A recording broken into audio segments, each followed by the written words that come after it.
I was on my regular routine patrol route. I noticed a vehicle that was parked. It's just unbelievable. Was it a random act? Maybe it was some type of a carjacking gone bad. Just because you're rich doesn't mean that you don't have skeletons in your closet. The investigation has a new lead. It was supposed to be a romantic night to remember for Kenneth Stahl and Carolyn Oppie Stahl. But that fateful November evening in 1999 turned into an absolute nightmare that shook their community to its core. Kenneth, a 57-year-old anesthesiologist, and Carolyn, a 44-year-old respected optometrist, looked like they had it made on paper. This power couple from the upscale Huntington Beach area could afford all the finer things with their combined high incomes. Designer clothes, lavish vacations, you name it. Kenneth even indulged in collecting antique swords. From the outside, their marriage seemed picture perfect, an enviable lifestyle, right? Little did anyone know, behind closed doors, this so-called ideal life was rotting into something much darker and more disturbing. It all came crashing down on November 20th, 1999, Carolyn's 44th birthday. They had planned a celebratory dinner at a cozy Mexican joint in quaint San Juan Capistrano, followed by a romantic stroll near the historic Spanish Mission. Should have been a joyful occasion, especially after Carolyn supported Kenneth through major heart surgery earlier that year. But their anticipated romantic evening took a bone-chilling turn along a deserted highway. Around 10:30 p.m., a security guard patrolling the isolated Ortega Highway made a grisly discovery. The Stahls idling 1996 Dodge Stratus on the shoulder, headlights blazing. As he approached, his blood ran cold. The driver's window was shattered, and he could see two bodies slumped over, riddled with bullets. When cops arrived, the brutal scene told a horrific story. Kenneth and Carolyn had been shot over 10 times at close range with a handgun.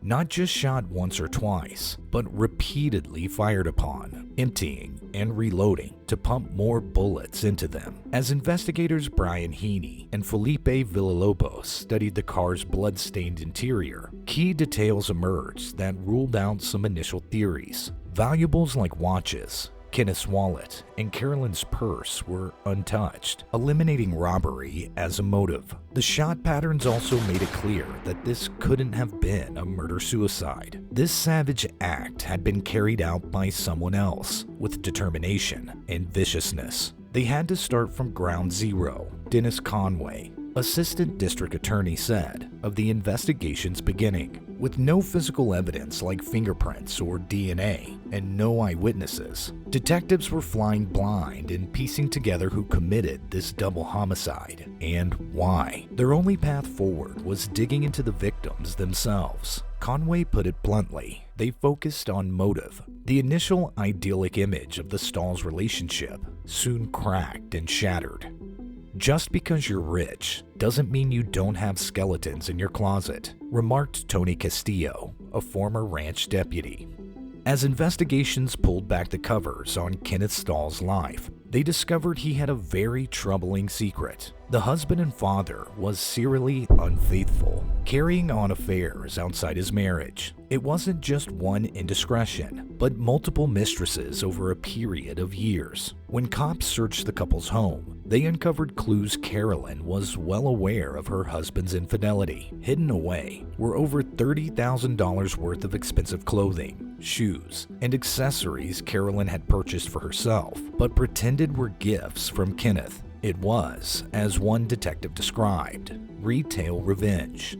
Attempting to fill an emotional void by buying herself nice things her cheating spouse wouldn't, presenting a facade of marital bliss to friends and family, when the truth was far darker and more dysfunctional. As the investigation intensified, detectives began tracking Kenneth's phone records, communication threads that may help identify his mistresses, and potential motives for murder. One number in particular kept surfacing. A woman named Adriana Vasco, a 33-year-old medical secretary Kenneth had been having an affair with for the past 9 years. When initially questioned, Vasco was nonchalant about the calls, dismissing them as simply discussing computer issues. For nearly a year, she wasn't considered a prime suspect, as the murder probe appeared to stall. That all changed when a judge suppressed Vasco's confession, declaring her rights had been violated during interrogations. With that legal roadblock, detectives took a harder look at the medical secretary. As they dug deeper,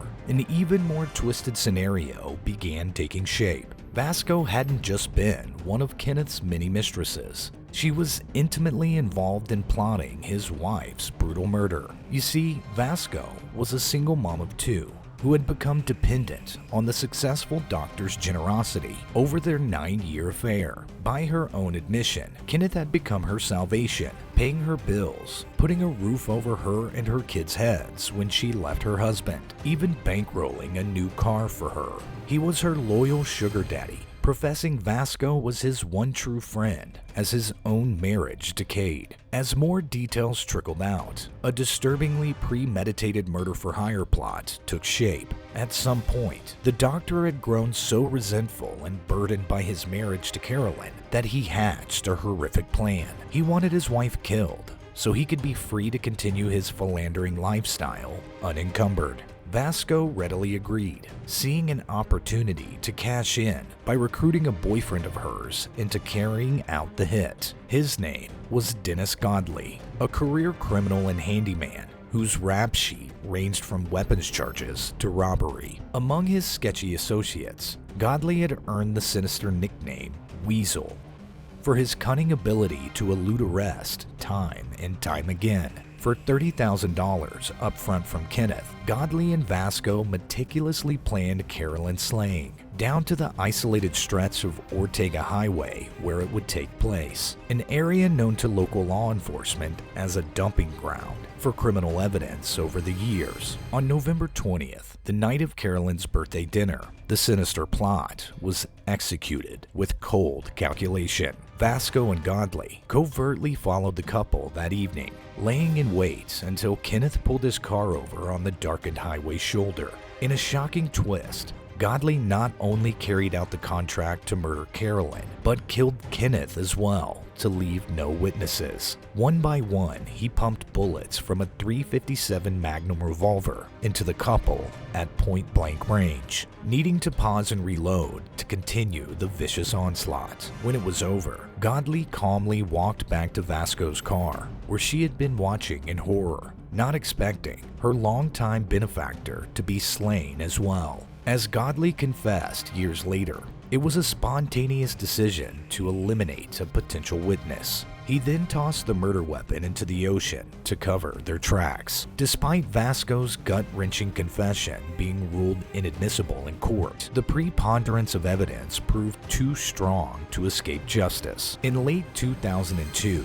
3 years after the shocking double homicide, the 35-year-old Vasco was found guilty of both first-degree murder and Carolyn's slaying and second-degree murder for Kenneth's killing. The jury also determined she had laid in wait to ambush the victims and committed multiple murders, making Vasco eligible for California's harshest sentence of life in prison without the possibility of parole. To this day, she remains incarcerated at the Central California Women's Facility in Chowchilla. As for Godley, he ultimately pled guilty and received the same life sentence in 2004 at age 34. But in a last-minute bombshell revelation channeled through his lawyer, the Weasel offered one final manipulation. He claimed that while he did kill Kenneth, it was Vasco who had pulled the trigger on Carolyn. Of course, with both already receiving maximal prison sentences, the admission made no difference from a legal standpoint. The sordid tale of the Stahls murder is a sobering example of how even those who seem to have it all can be consumed by darker human impulses, greed, jealousy, infidelity.